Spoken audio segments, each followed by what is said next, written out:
Hello and welcome to Anatomy of Red Teaming, the first episode as part of our Red Teaming Fundamentals mini-series. And in today's video, we'll be taking a look at the theoretical underpinnings of red teaming, kind of understanding what it is, its origins, its different types of assessments, its differences between other assessment types, and overall just understanding what red teaming is before we get into the practical components of it.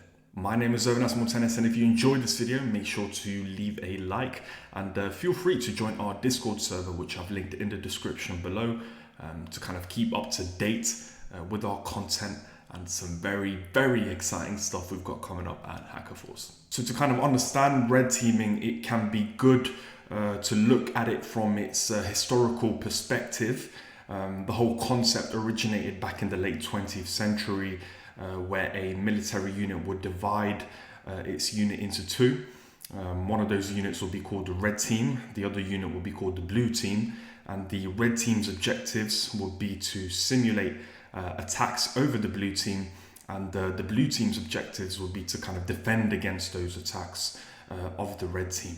By doing so, a military unit would be able to gain significant insights into their strengths, weaknesses, and thus areas for improvement. Today, red teaming has transitioned into the organizational sector, where it evaluates an organization's attack surface from both an internal, external, physical and digital standpoint. And all of this is being done from the perspective of a malicious actor that the red team is simulating using real world tactics, techniques and procedures, assessing employees, policies, systems and other organizational procedures. Interestingly, reports show that organizations that do conduct periodic red team assessments experience a 64% decrease in security incidents compared to organizations that do not.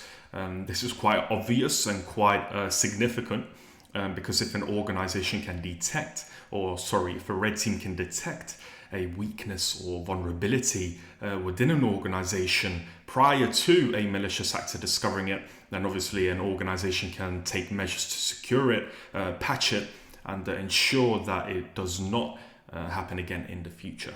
So there are four main types of red team assessments. You've got the full-scale simulation, which evaluates an organization's security defenses and incident response capabilities as a large whole, and it does so by simulating the TTPs employed by real-world threat actors. And this is typically used when an organization wants a full and thorough assessment, evaluating their external and internal perimeters. You've also got the adversary emulation assessment type, which is mainly used to mimic the TTPs of known adversaries to test the defenses against specific adversary-based attacks. And this is really useful for organizations that are operating within a specific industry, maybe that's finance or healthcare, and it allows those organizations to specifically test against those attacks within their industry and take measures to protect against them. You've also got the assumed breach assessment type, which already operates on the premise that attackers have circumvented perimeter defenses and are actively compromising the internal organizational environment.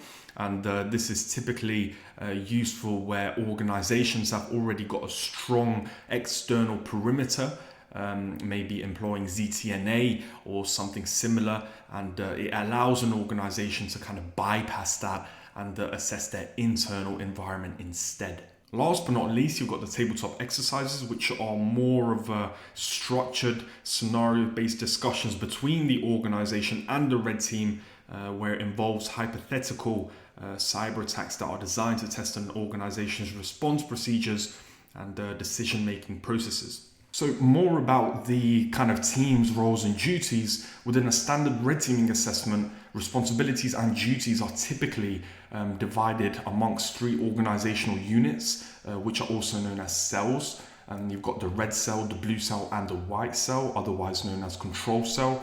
And whilst this is not standardized, this is typically the kind of infrastructure that red teaming assessments operate in.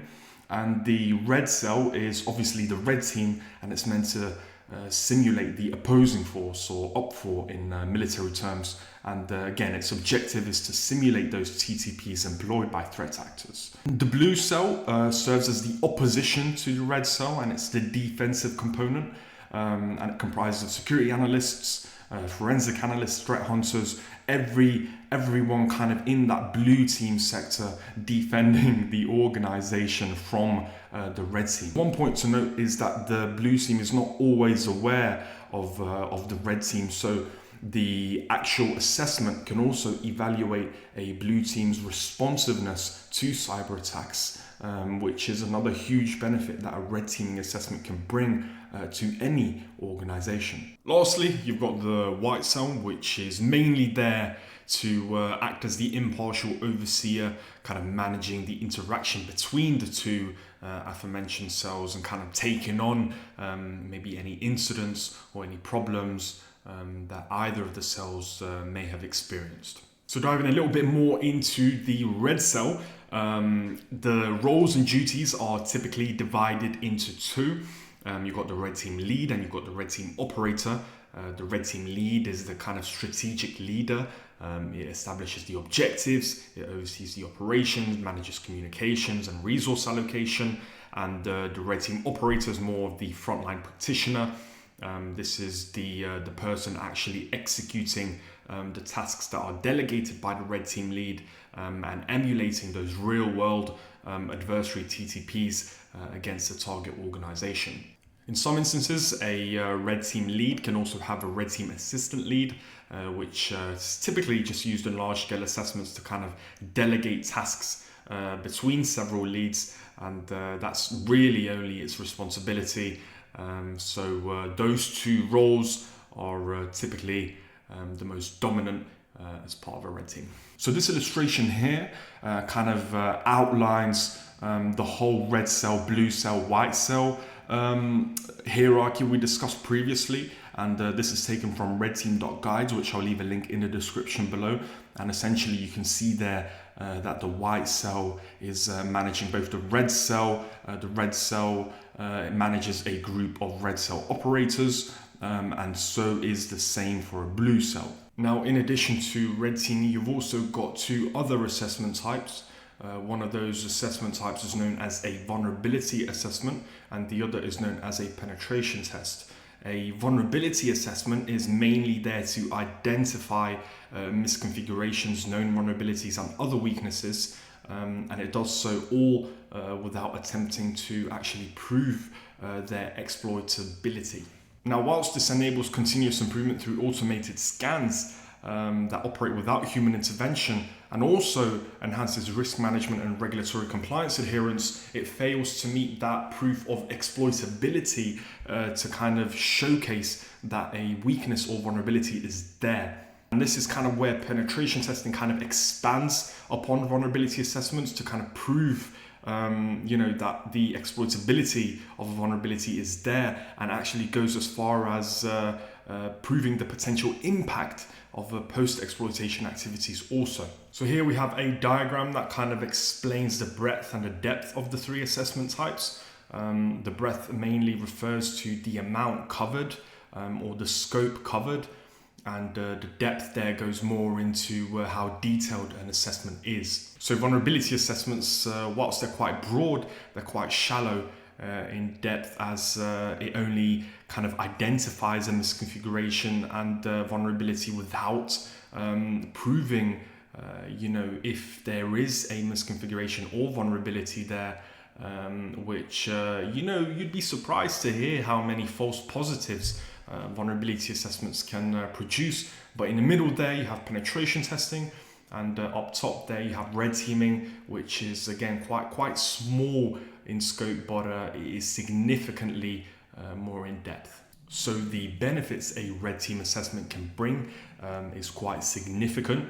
I've highlighted the top 5 here. One of them is the thorough evaluation and validation of existing security controls. A red team assessment will typically be able to evaluate weak areas of an organization, areas that are currently not being supervised, and then organizations can take the information and improve upon it. You've also got the detection of weaknesses in staff security awareness and resilience to social engineering. We've also got enhanced cross-team collaboration, which kind of cascades down to the next point of the development of a robust security culture.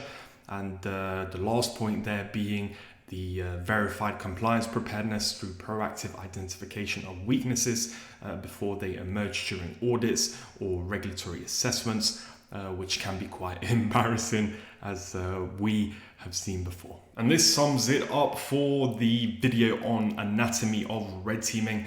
We really do hope you enjoyed this video. Again, be easy on us, as this is our very first video. And in the next video, we'll take a look more into the methodologies of a red team. We'll be taking a look at the cyber kill chain, the MITRE attack framework. Then we'll also take a look into operational security, its theoretical underpinnings, and we'll also go ahead and plan a red team assessment, everything from the scope, to the rules of engagement, which are perhaps the most important points of any red teaming assessment. It's been your host, Irvin Asmal Tennis, and we really do hope to see you in the next one.